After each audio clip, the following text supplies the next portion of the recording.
This is episode 280 of the Andrew Hines Real Estate Investing Podcast.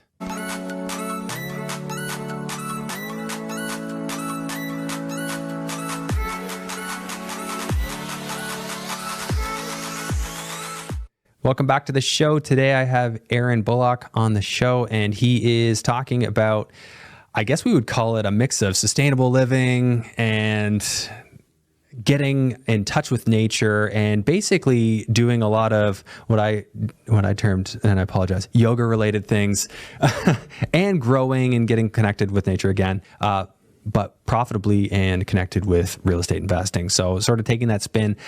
I've been thinking for a long time that that's sort of the direction things are going to have to go. A lot of people are going to start to see the financial feasibility of, doing things like growing their own garden and finding ways to monetize land that they have in a way that, of course it's profitable, but it's also, sustainable for future growth of population, small communities, and, eating, all that type of stuff. So this was a really great discussion. Arron is a very interesting guy who I've known, just through Instagram and kind of connecting for like 5 years since the beginning of the podcast. He followed the podcast. He was doing the burr thing.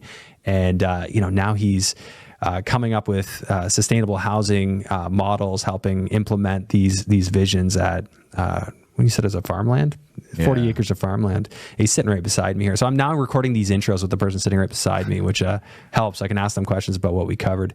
But it's a mix of that. And then, of course, what did you call your garden at home? The Urban Homestead. The Urban Homestead, yeah. So he has a food florist on his property in London, and just a really cool way of doing things differently, which I think people should hear about. So really cool conversation. I think you guys are going to get a lot out of this one.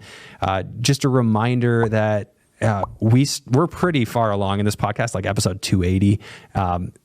Way back at the beginning, I was covering simple concepts like the burr and basic terminology. If you need that, go back to the beginning. Listen to those first 10 episodes. Come back to modern episodes. Don't forget to rate and review the podcast, and destroy the like and subscribe button in the process. And then, of course, enjoy episode 280. Thanks to Arron for doing this. Let's go ahead and jump right into that episode. Hello and welcome to the Andrew Hines Real Estate Investing Podcast. I've got Arron Bullock on the show. Arron and I have known each other for many years. I think we talked back in like 2019, just Instagram, whatever. Since then, I know you were doing electrical work. I don't know if you still are, but you've got your, you do a lot of yogi type things, cold plunges, and I think you have a property that you've turned into a retreat, if I'm not mistaken. Yeah, we have a couple things on the go. And I think it's been like 5 years, and we've connected because of your podcast. I was a big fan of it, and it helped me get to the point where I'm at now. So I'm happy to be here. Yeah, thanks for coming on. It's we met at one of the meetups as well. I know you came up. We're talking about this and that and capital raising, and but why don't you just give sort of the backstory? Like, obviously, you started. Well, you didn't start in electrical work, but you did end up doing that for a part of the time. Give me the story. Yeah, so I started off as an electrician, like in that field. Yeah. And then I got into house flipping when I was also an electrician, got pretty deep into that. I started doing the burr method. Luckily, I had you as guidance on the podcast, and I ended up getting up to about 4 properties. Some of them were multifamily. They weren't converted, but they were just duplexes that I bought and flipped. Then I got into selling one off, and then buying a single family, and then doing a multi-unit conversion, usually into a duplex. Okay. But then I got to a point where I actually completely burnt out, and I was doing a lot of the work myself. And as an electrician, I wanted to know it all, but then I got to a point where I knew it was important to work with a team, which now is a very crucial part of my life. And I've now offloaded all the properties except for the one. It's a duplex that's in the middle of the city of London, but we've also converted the landscape into a highly productive food forest. So now I started to look at the land as just as valuable as the property itself. So we're able to utilize the basement unit for income, and then I'm now producing enough food where I can feed myself and my fiance, as well as selling to the community. And in the backyard of the place? Backyard. How big's the yard? Front yard, side yard. It's about 1/8 of an acre total. But so like a 40 by 1. It's a pie. It's a weird shape. It's like a little bit of a triangle, but we have full sun exposure. It's the perfect spot to grow food. And we actually had issues with stormwater runoff from our roof, and it ended up flooding our basement. during the basement unit conversion project. And that's when I realized that this water is destructive, but we started to guide it into a rainwater collector, and it overflows into bioswales, which is about 120 feet long in our front property. And in that we have fruit and nut trees and shrubs and vines. So now that 1,300 square foot roof surface doesn't flood my basement, it actually irrigates my front lawn naturally.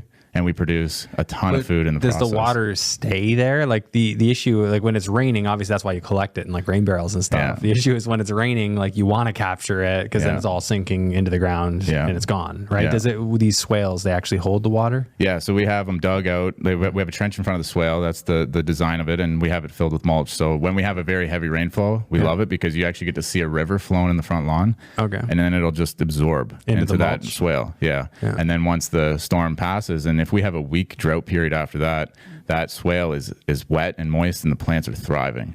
And so it minimizes the need for me to do maintenance and do watering, and we just get to enjoy the fruit. That's so cool, man. Yeah.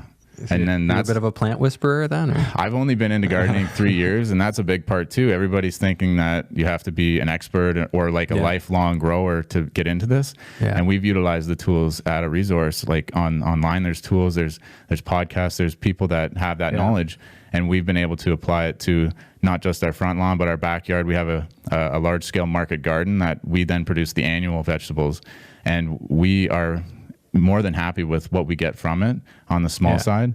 And we get to bring people through and also teach them how they can transform their life and land to be more abundant. I mean, think about all the people, and especially in now, like, because I thought about this, I wanted to start growing a garden. As soon as I saw the lockdowns happening, I'm like, oh my God, inflation's coming. And I'm like, what if it goes so bad that we have a hard time getting food? And obviously I was like overreacting, but I'm like, I'm starting a garden. Yeah. Because I just wanted to know the skills just in case one day. And as you see it, like the quality of the food gets worse and the price goes up. Yeah. If you can grow it in your backyard, like the best tomatoes I've ever had came from either my neighbor's backyard or my backyard. Yeah.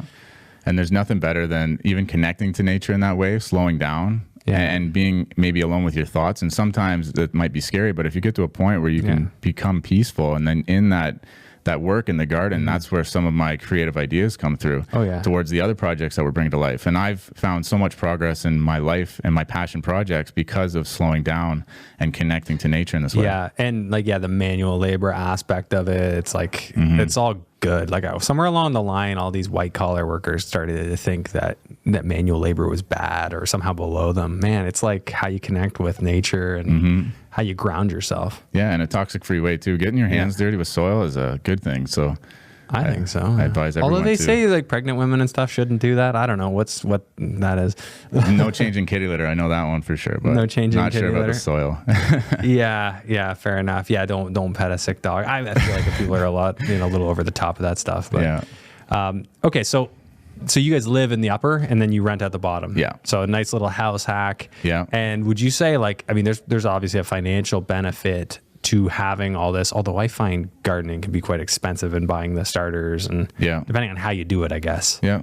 Well, we had I have a full-time job on the side of this, so I don't put in a lot of the effort into, say, starting seeds currently because we don't have the infrastructure for it either, like a greenhouse, which would be handy. So like next weekend's our planting weekend. We just go to a local nursery and then we are able to provide to that business. We buy all of our seedlings, we plant in one day, and then we have an abundant amount of vegetables growing over a 6-month period that we just harvest from when we need.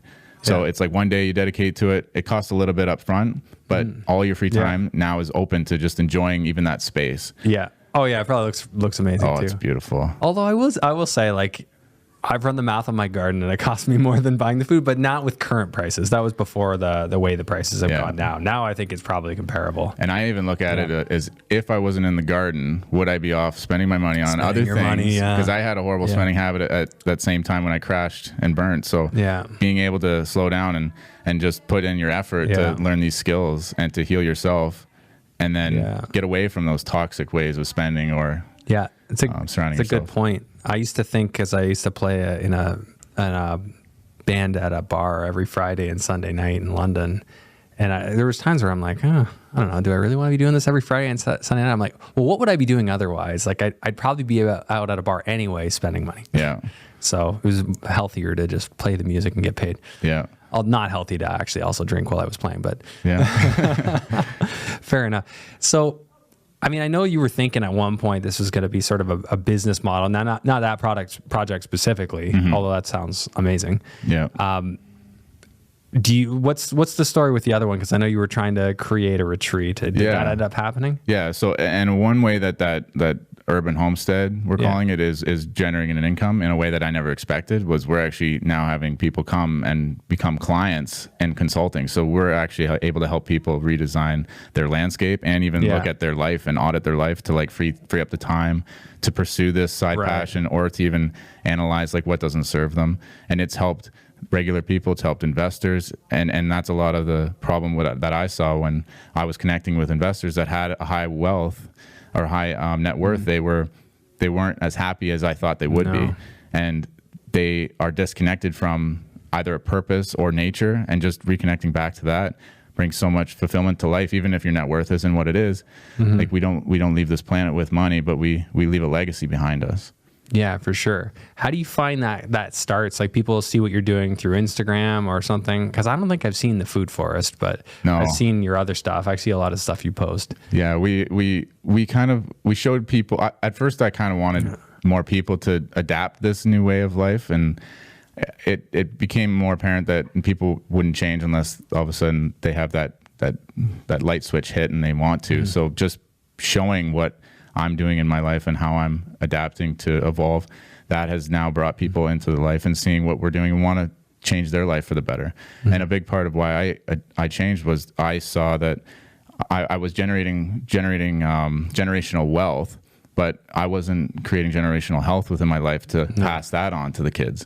And I do look forward to having a kid and a family someday. So I'd love to be a role model and even be healthy enough to enjoy life with them. So now other people are seeing the same thing, especially with the issues in the world.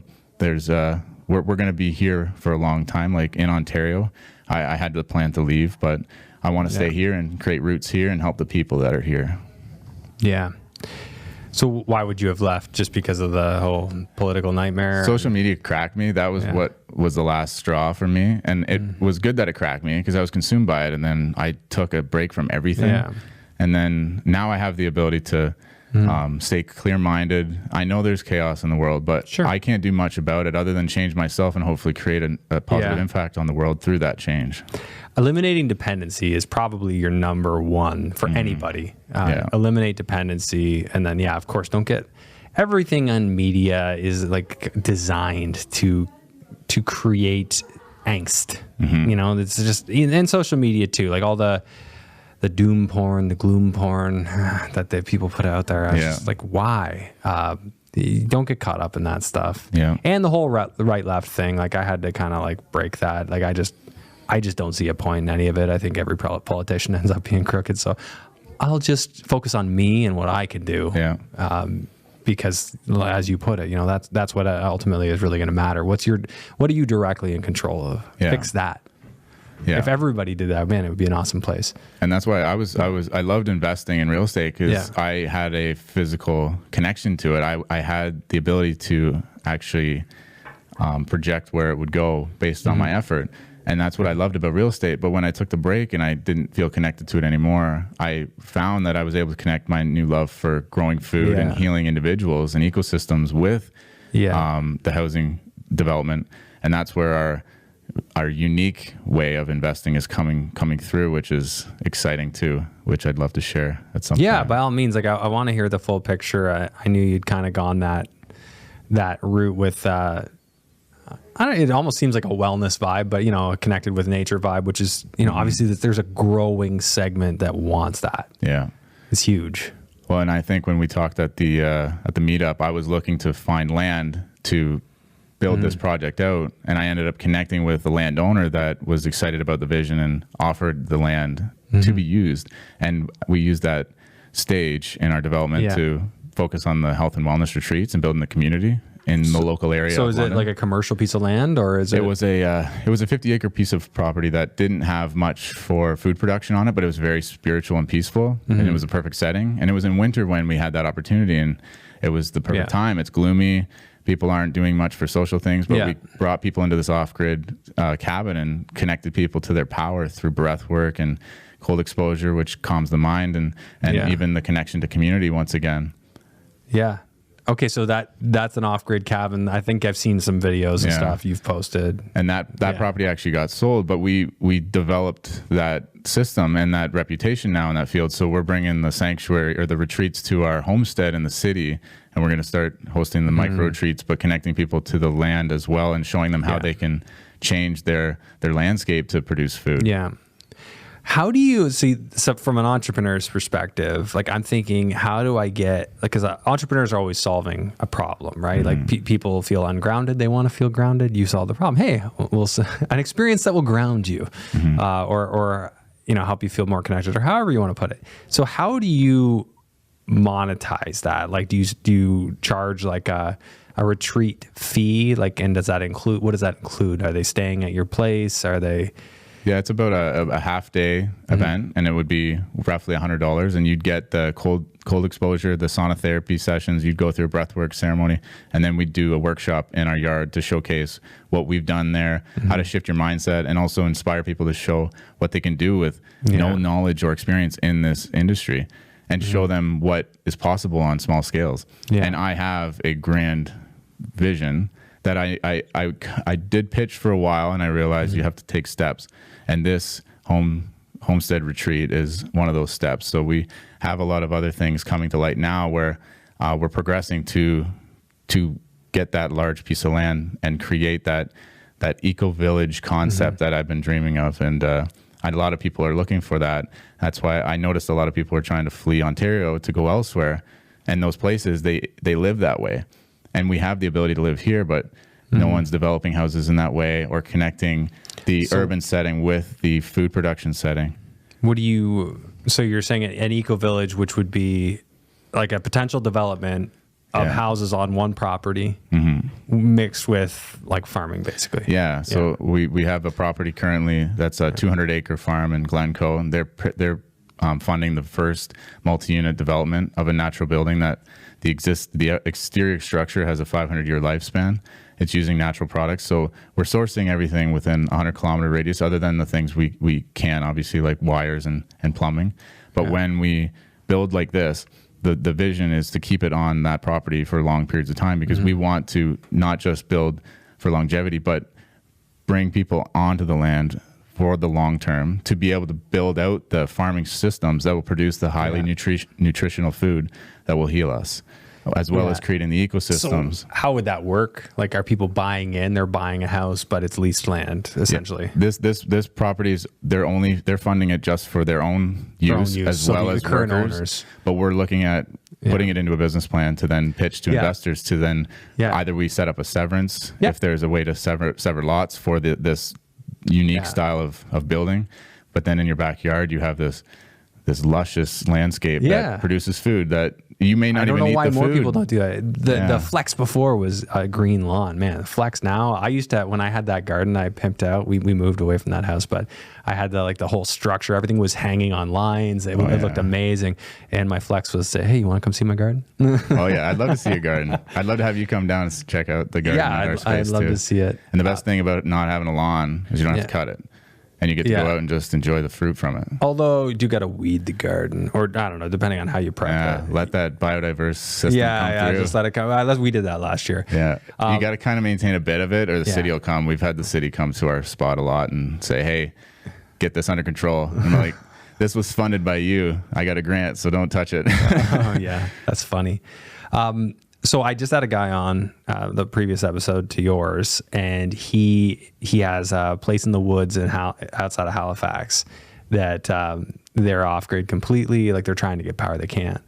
But I guess they have something. They're selling houses that are off grid, and it's on leased land. So if you could hypothetically buy a piece of land, but then basically offer to people a home on leased land, so they're going to have a lease payment, but that'd probably be equivalent to their property taxes in a normal scenario. And then, if there was a way that we could get away with doing that under bylaw and all that, you could basically build them houses. They basically own the house, but not the land. Yeah. They pay a lease, but then you could also do a management fee, and that's to help fund the gardening, and then they all work it, or they can work in lieu of. Like, I feel like there's a model there, and I really do think this is kind of the way forward in terms of, like, you look at the cost of food, like the complete supply chain breakdown, the fact that people don't really want to work unless they're immigrants, quite frankly. I'm just calling it out for what it is. A lot of multi-gen Canadians think that they should be sitting behind a desk, which is actually a problem. They're not producing. We need them to produce. So I think the way forward for a lot of people, to live cost effectively and not be like, slaves to their debt, is to do something like that, where they can come in and be a part of a community where, you work and you put in and you can get out what you put in as a community. I know that sounds a little communistic, but I don't mean it that way. It's opt-in. But just thinking out loud, I feel like there's something there, and that's actually a vision I've had too. Like, I was thinking eventually at some point, somewhere between here and Florida, buying like a couple 100 acres, building several houses on it and doing something like that. So. Yeah. Well, I've been persistent for 3 years, and at first it was tough to stay on track, and I've been seeing progress now, and people are coming into my life that'll bring it to life, and so I'm excited to pursue you'd find people. Like, we've got properties up north. I mean, I know you're nowhere near them, but I'm sure we could figure out something. There'd be some cool thing we could do together. Yeah. But you'd have to come drive up to Dovermore. Hey, I love drives and I love nature, so sounds good to me. Yeah, you should come up. Seriously, we should have a chat and see if there's something we can do, because like some sort of, like, we have 90 acres just off of Miller Lake. There's a river that runs down the one side. We have hiking trails that we haven't even discovered. So there's like paths that can be cut, things that can be done. That's amazing. So I don't know. I'm more than open to have that conversation if you have. I'm all about collaborating. Ideas. Yeah. Yeah. And one thing I want to touch on with this design, the whole idea behind this eco-village and how it came to light, was I just noticed these inefficient systems across the board. Like, when it came to our food system and how we grow it, how we utilize our time, and how we build homes and even use energy to, say, heat or cool our homes. And that's what brought me to this light, where I realized that we should be building and designing differently. And I came up with this concept that we're now bringing to life in this farm in Glencoe. So it doesn't use any heating or cooling system. The only mechanical system in it is an ERV, just to move air. And so it's naturally cool in the summer and naturally warm in the winter. Why is it naturally warm in the winter? It utilizes this concept called passive solar. Okay. So the south-facing side of the building is all glazing for the most part, and then the east, north, and west walls are all highly insulated and sometimes even buried in earth. And what it does is it allows, in the low winter sunlight to puncture through, and as long as there's enough thermal mass within that building, it'll absorb heat and radiate it. And then in the high summer sun, it'll cool that thermal mass. So you're helping the owner with this in terms of like designing it and coming up with it? This is my baby. So I'm running around connecting all the people. So I have the best team coming together. And so we're pitching a 3-unit on this property, and we're going to have hopefully shovels in the ground next year on it. How many units would there be? It'll be 3 units. Each one is a 3-bedroom, but could be a 4th. And it's designed to work for different generations. So, and that'll pass building code? Like, they don't mind that? So the way an engineer has to stamp it all, obviously. Yeah, the way we're working around it, it's a model that another eco-village in Ontario has utilized. But what we do is, it's considered a single-family home, but as long as you only have one stove, you have to have it. Its sole focus has to be for agricultural use. So it's something that a developer couldn't take and go buy A1 zoned land and just develop out. It has to be focused on the agricultural use. And it's similar to seasonal housing, but this type of farming is year-round use. So it wouldn't be coming in for the summer and leaving. People would live there year-round and develop out this 200-acre farm. That'd be cool. Yeah. Now, like, the pessimist in me is thinking, where do you find? But I mean, you've put yourself out there so much, you probably find people who want to work and do it because they believe in the vision. Oh yeah. If you're just putting job postings on Facebook Marketplace and Indeed, you might not have that. And I'm an enthusiastic person when it comes to getting out and getting dirty, and especially applying these skills to new things that people would be highly interested in understanding. They're simple concepts, and we got away from them when it comes to building and using energy. So I think I couldn't agree with you more. I think it's beyond dumb. Like, and even now we're all air source heat pumps. Like, why not ground source? Like the ground's like temperature beyond 4 feet down, isn't it like 12 to 15 degrees? Like, why aren't we pulling heat? Like, and I know it's more expensive. You got to dig a hole, but it would be so much more efficient. But as you've pointed out, and I even saw, like, because I was nerding out on gardening obviously for a while, and I was thinking greenhouse and all this stuff. And there's this guy I was looking up, and he actually just buried, like, I don't know, it might have been a 6-inch duct in the ground and circled his greenhouse. So it sucked air out one side and blew it back in the other. Yeah. And it just went through the ground, like, 8 feet deep. Yeah. And it kept his garden warm enough. He was like in Minnesota. Yeah. Kept his garden warm enough all year round. Yeah. They do that in housing as well. In some concepts, the Earthship concept is one that uses earth tubes, similar to that. But in this model, we actually just utilize the sun and the flow of air within the. Well, you can use like a big water envelope. Sink in the middle of it, like it'll like a black tank of water, and then the sun hits it through the glass, and it'll heat that up, and that'll like redisperse heat into the house. Yeah. The efficiency thing, like, because again, everybody's seeing it. You see how expensive energy's getting. It's only going to get more expensive. Mm-hmm. So, to start leaning in that direction, not because government's mandating it, but because it could just like make your lifestyle like if you could just eliminate your monthly spend on utilities and somehow not have a mortgage payment in there too, man, imagine the free time you'd have. Exactly. You're not working to live. Well, and that's with me. Even I still work a full-time job as an electrician, as a supervisor with hydro, and I have most of my mortgage paid for from my lower tenants. So really, they pay for most of it. So you've of, had this house for a few years, and so now I have all this free time and free money that's not going towards the other nonsense I used to buy, and I'm investing in my future and trying to bring these projects to life, and it's exciting and fulfilling, and I hope more people can connect with something that brings them passion and purpose. Yeah. Well, I mean, going right back to when I started this podcast, it was because the traditional model doesn't make any sense. Going in like to school, saddling up on debt, then moving into Toronto and taking a job that barely covers your rent. You're not able to pay your debt down. It's like a recipe for voluntary servitude for the rest of your life. Yeah. Versus like tradespeople, I couldn't speak enough of like that path. I think is just way smarter. You avoid the debt, you start earning right away, and now you can invest in assets and be at a point where you're at, where I think you're quite a bit younger than I am, but you got it all figured out. Well, and I figured it out, unfortunately, through some trauma that I had in my past. My father passed when I was 13, and I didn't realize how that influenced me until when I broke mentally during like my overworking and everything stacking, and I realized that I was going down that same path. I was grinding and grinding, but with what to show for it, and I could have ended up passing without knowing, and none of this would come to light. So realizing that I need to change who I am to survive, but now being able to hopefully pass that knowledge on to others so it doesn't happen to more people. Yeah, very valid point. So to finish the point I was making there is the current model of convention doesn't work. So the more changes we'll need to have. And back when I started this podcast, it was like, here's the Burr model. Now it'll work. Now your life makes sense because you can just get passive income. Obviously that doesn't work the same way anymore. Yeah. Debt payments, the interest rates have changed that. But I think, more stuff like this, interestingly, like my mom helped somebody create a co-housing development, which was like, I think it ended up being like 8 units in one single family home in Rockwood. Wow. And she like project managed the whole thing, like getting advice from me, charged a fee. And now this lady is just making an absolute killing because she did it all. It was like ensuite baths, like 400 square foot units, like utilizing the most she possibly could out of that parcel of land. Yeah. Within building code, and just thinking different. Back when she did it, I'm like, Mom, I can't. She originally, people were going to buy the units. I'm like, I can't think that's going to work. Like, how do people get along? But then she just rented it, making good money now.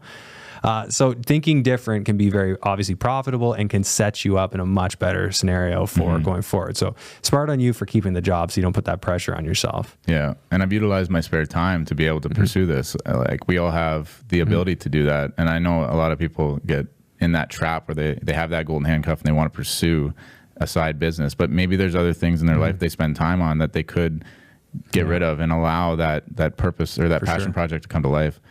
And to touch on your point with becoming less like reliant on these systems, that's what I noticed too with the issues in the world, where we're going to go towards more of a deglobalized economy and not be able to source maybe some of the products that we used to, or prices will go up. And when we would buy a house to flip, and if it was 50 years old, how does a house deteriorate in 50 years?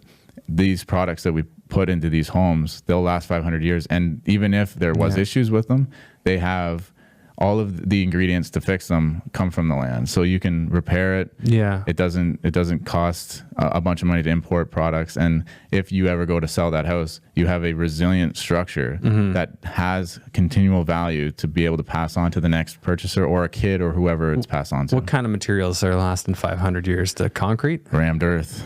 Yeah, not concrete, rammed earth, but it's a similar model. It's just very compact aggregates, and it's usually locally sourced. The company that we work with, they do source it within a 100-kilometer radius of the building So you're site. saying your exterior walls are basically compacted stone? Compacted stone, and it's the same model or same concept that they've used in Europe with the buildings that last over 500 years.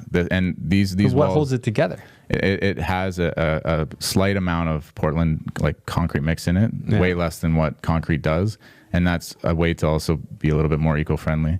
But I don't know all the ins and outs. I just know I've seen the studies, I've seen the projects, and I know how these also integrate humidity control within a home naturally.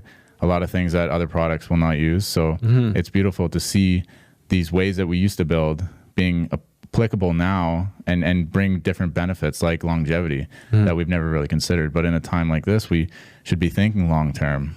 Yeah.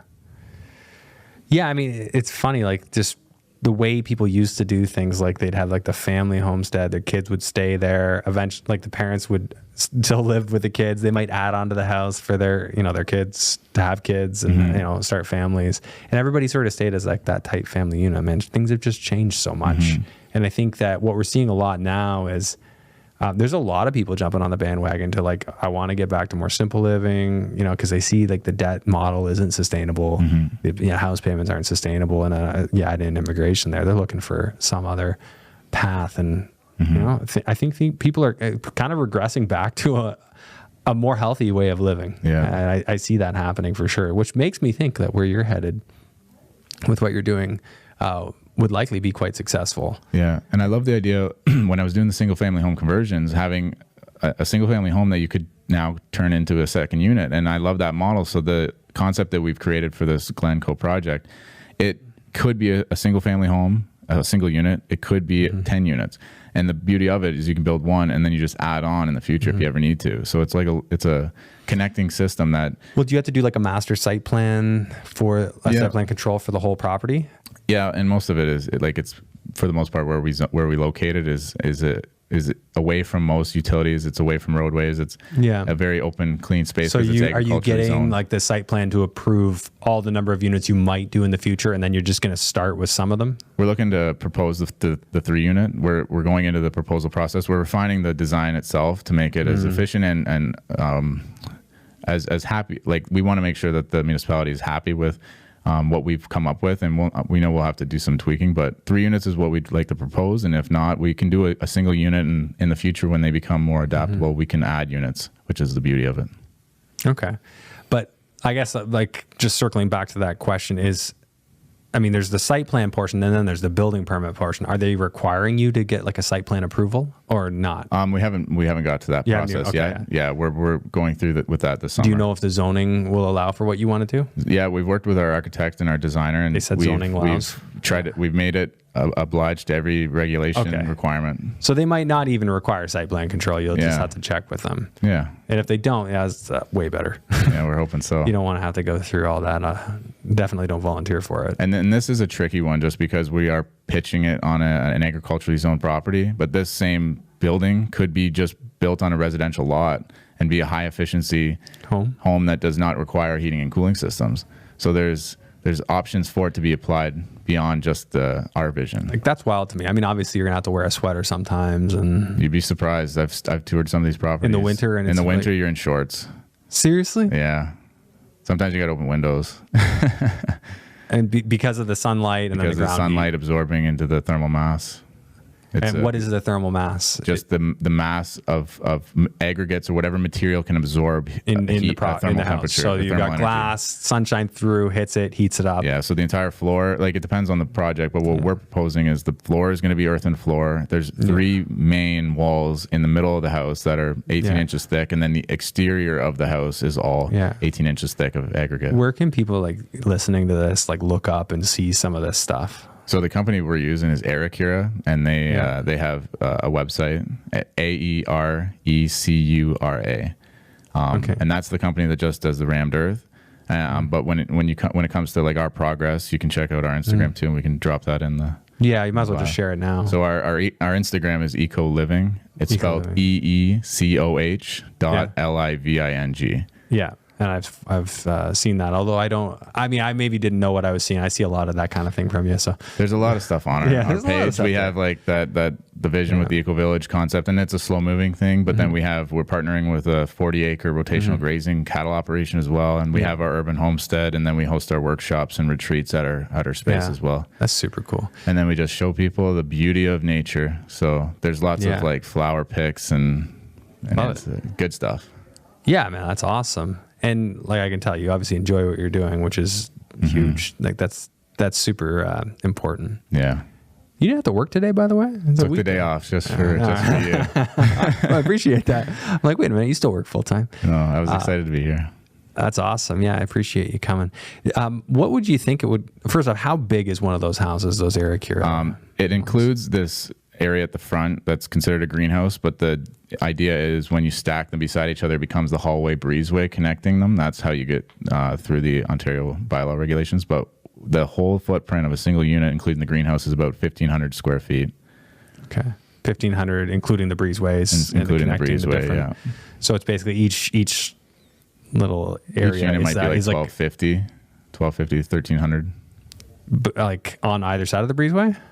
There's the housing that. Like the house. The main house is probably only like 500 square feet then. No, it's like 1,300 square feet. Oh, that's 1,300. Yeah. Then you have a breezeway, and the then breezeway another. is just a long hallway at the and front. And then another 1,300, and then another breezeway, and another 1,300. Yeah. So that's your 3-bed. So if you stack 2, it'd be 1,500 times 2. Yeah, so 3,000 square 3,000, and then there'd just be one long hallway at the front of the house. Yeah. Which is the greenhouse. And that breezeway would be the one that gets cold, a little bit cold. No, that'd be the hottest one. Really? Just because of the sun coming in? Yeah. I mean, at night though, it's going to freeze, and. Yeah, you'd be surprised. All the heat from the house will actually go through that glazing and then still heat that zone. It's a beautiful way to build. I like to nerd out on stuff like this. Like, I'll have to take you to one of the airship concepts, and you can feel it for yourself. Yeah, we'll go deep winter, and we'll go in our shorts, and that sounds amazing to me. I mean, I guess, like, my curiosity is, like, getting it through permitting, and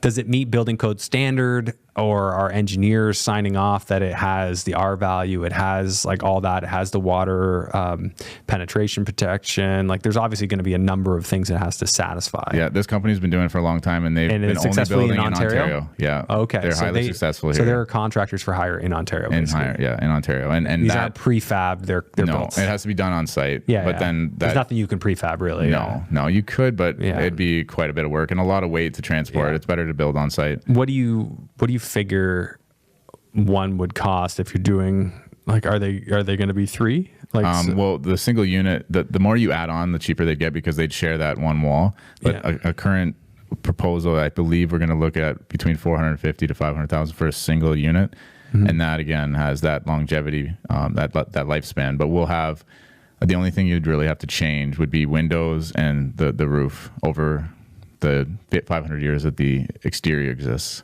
So people have to what's see the it. Exterior? What's that made of? That's the rammed earth. That's also just So rammed earth on the exterior floors and some of the interior walls to act as a nice art piece, as well as a thermal mass for energy absorption. So rammed earth on the outside. What's on the inside of that wall?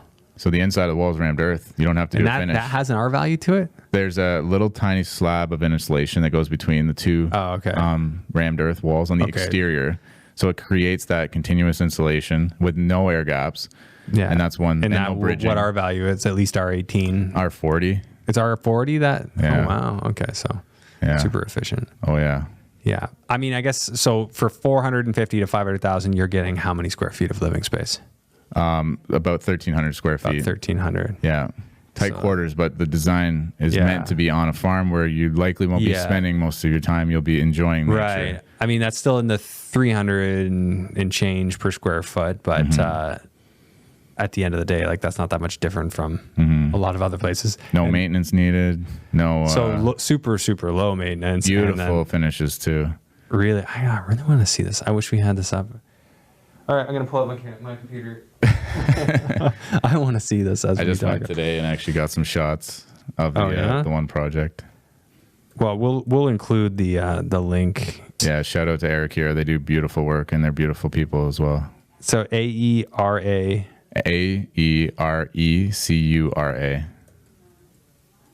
AERECURA.com.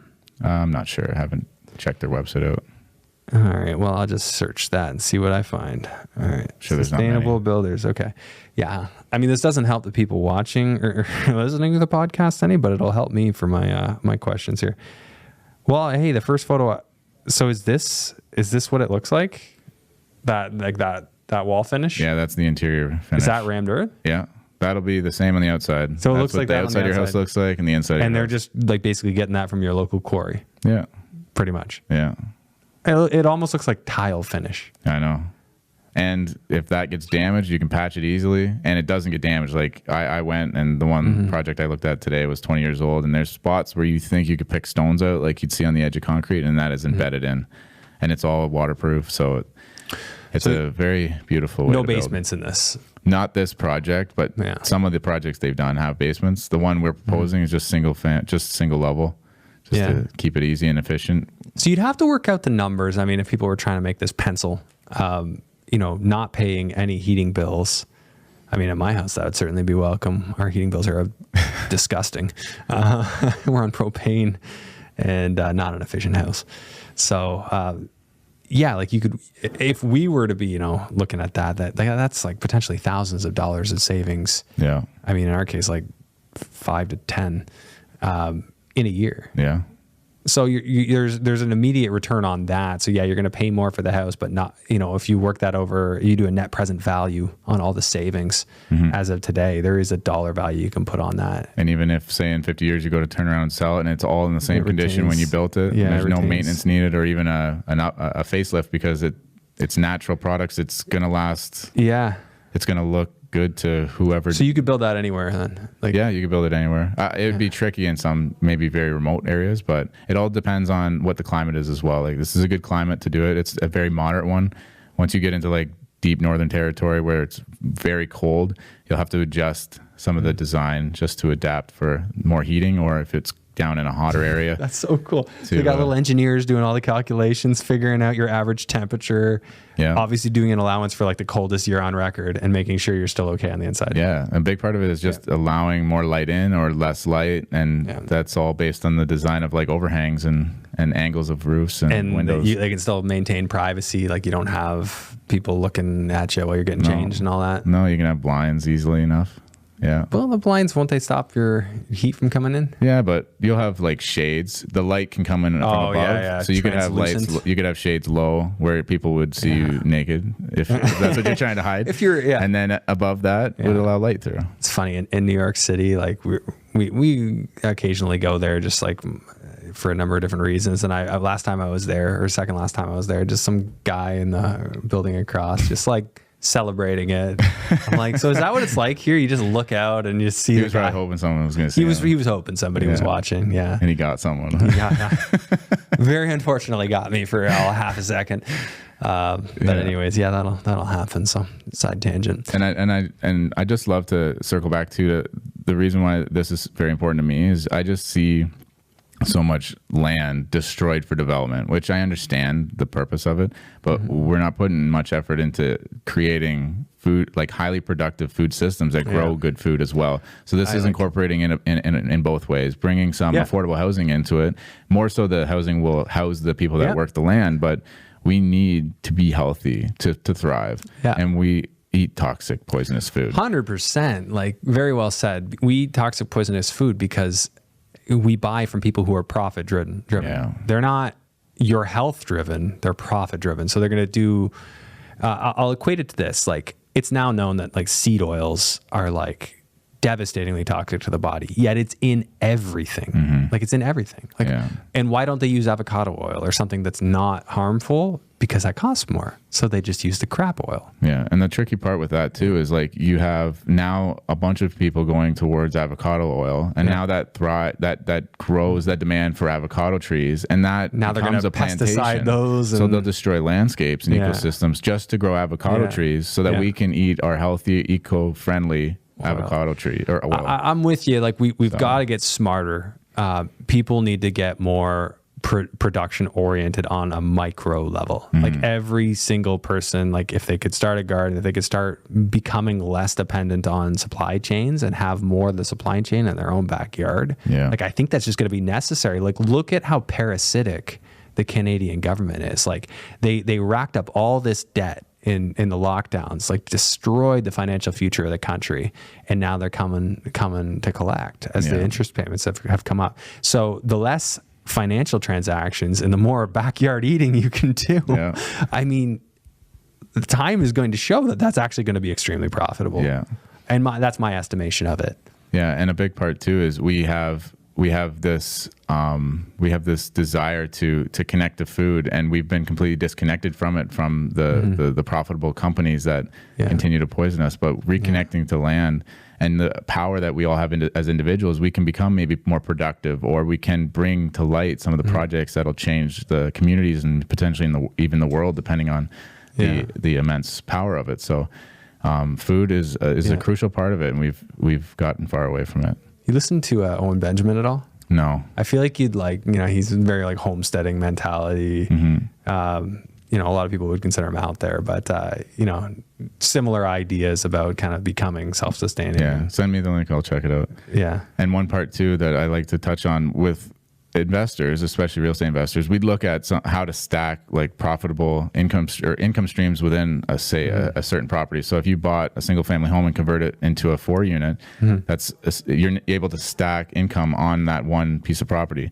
We don't do that with conventional farming. And so the models that we're bringing into light, not just on our urban homestead, but what we're helping other farmers do, and that one rotational grazing operation we're partnering with, is stacking enterprises within a farming industry, or within a farming operation. So we're able to utilize the land that the one income stream existed with, and now we can stack more to make it more profitable. You're saying the land, the original income stream was they grew crops.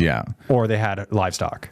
Or both. Or let's just call it crops. So you're saying now you're going to throw a couple of these units up on their well, property. There's the way, we could either throw units on to add value, and then they could leverage it to do whatever they'd like with, maybe put into the infrastructure development of the farming operation, or we can start planting trees and create a tiered growing system where we actually have that water that's collected on swales, producing fruit and nut trees that produces fruit to sell to the public, but also develops a healthy soil for the farm or for the cows to enjoy, a healthier grass for them to eat. So the water is being generated off the roof of these buildings? No, the water is just stored from waterfall. We have poor infiltration and collection. So you're of helping land them water. just collect water, which then can increase their yield? And more so just waterfall. It's not in storage tanks. It's just what water falls on the land. Most of it runs off, and it takes away soil. Collect it back. Just having points where it collects and absorbs. And then in those points, utilizing water for the production of trees.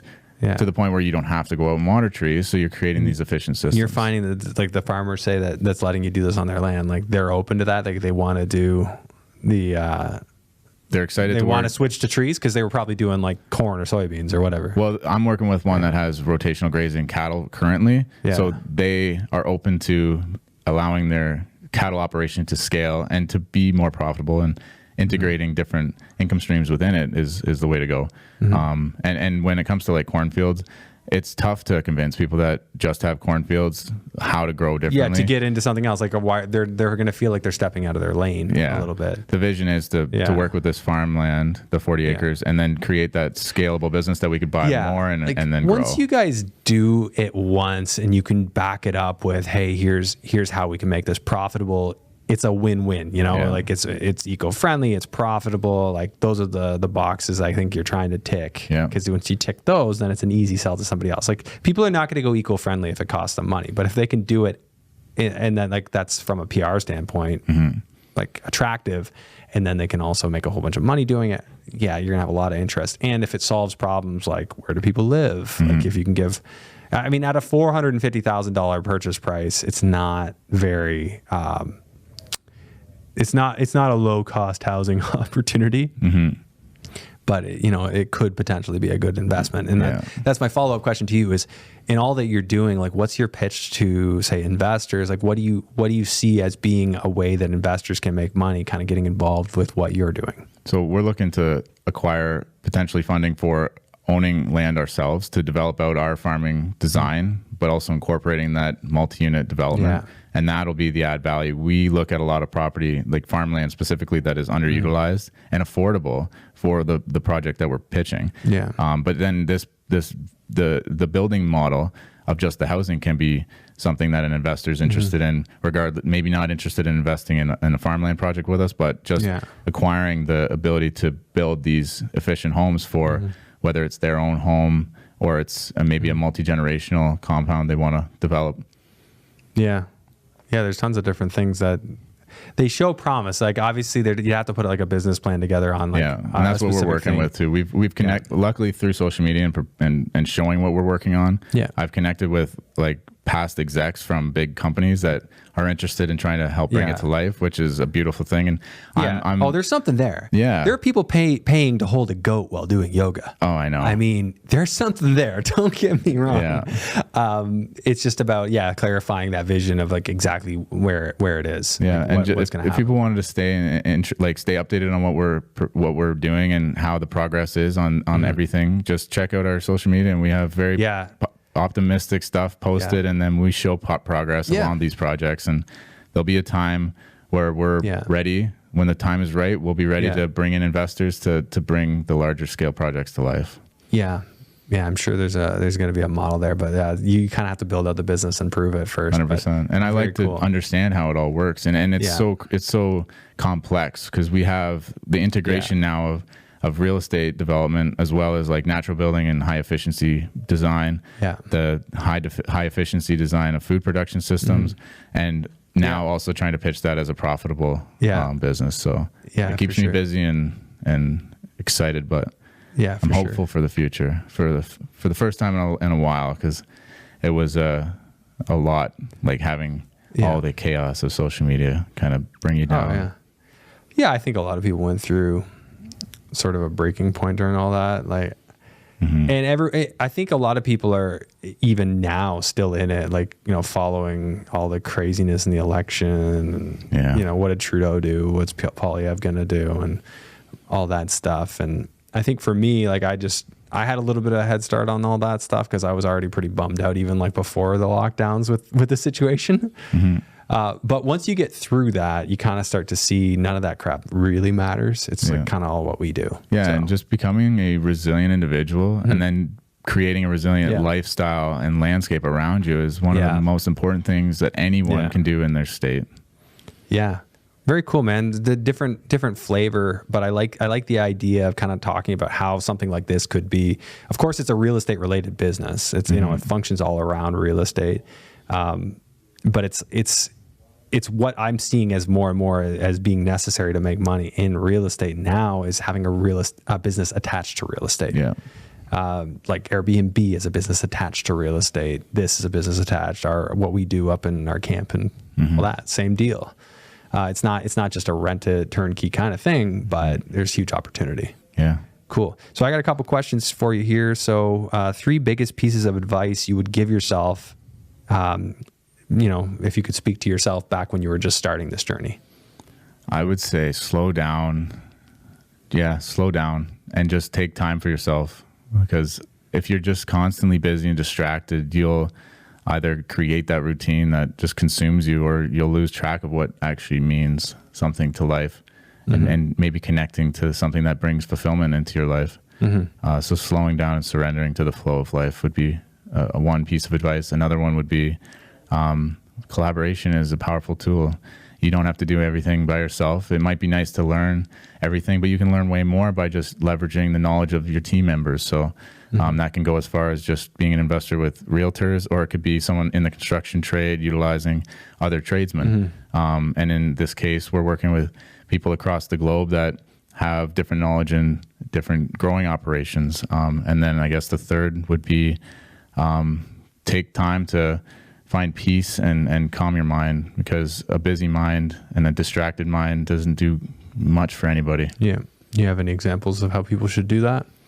I use tools like yoga. Yoga was a big one. Focusing on the breath during physical practices like yoga helps calm the mind and focus on breath. And then cold exposure was powerful. Cold exposure got me to a point where I could, outside of the cold exposure, be able to use breath to completely cleanse my mind and calm it, to be able to be present.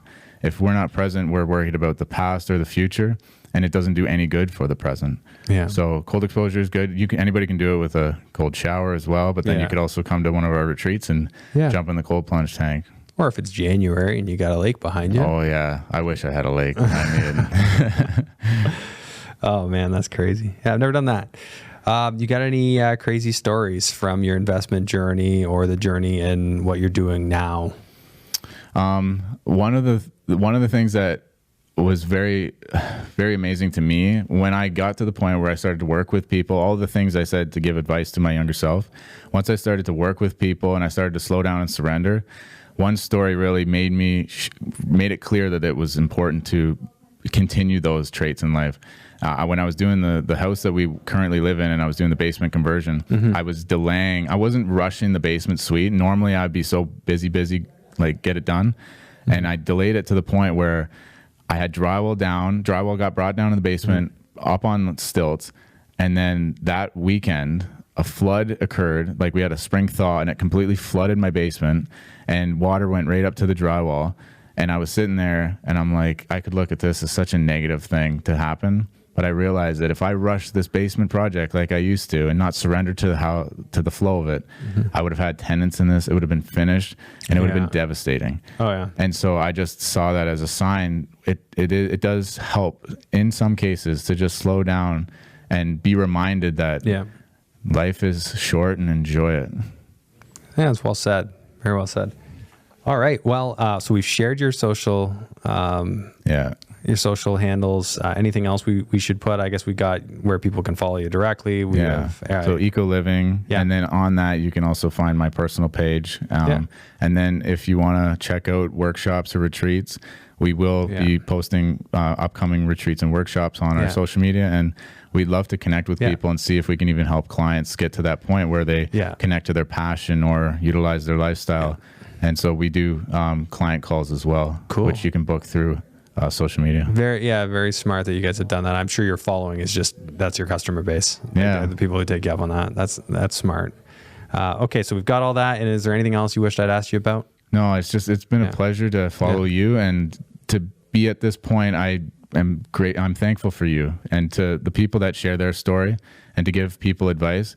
I found that it's brought so much purpose into my life by sharing stories, and other people will do great things by us being vulnerable and giving advice. So I applaud you, and I look forward to someday hopefully having a podcast so I can share further knowledge. I was gonna say, like, you could do a YouTube channel for sure, like or a podcast just like this where you just start talking about your vision and stuff, and that'll attract people. Like, anybody got a podcast or YouTube production team? I'd be happy to collaborate with you to bring it to life. Yeah, that's a good pitch. We do that kind of thing, or we have the ability to do that thing. We've been loosely talking about bringing in clients for that because of this studio, but of course we're very far away from you. But all the same, no, I think you could do a real simple setup and just kind of share, do it in on location where you're building out, and I think we're going to start doing it in our backyard. That could be really beautiful cool setting for it. Yeah, just like consistent and casual, just sharing what it is like you're working on, why you think it'll work, getting into the gritty like we did today, talking about how it works, why it financially would make sense, and being honest about the hiccups and what doesn't work and what you're trying to figure out. I think people really like that. Yeah. And I'd love to have you come out to the space. Check I'd out love the to see it, man. gardens, check out the swales, check out the cold plunge, maybe. If I'm, so London or? London, yeah. Yeah. Yeah, I'm rarely that way anymore, but I would love to. So Yeah, we'll make something happen. Or I'll come visit in out. Tobermory. I like that area too. Yeah, that's great. Sounds good. Okay, Arron, thanks a lot for doing this, and looking forward to seeing what you come up with. Yeah, thank you.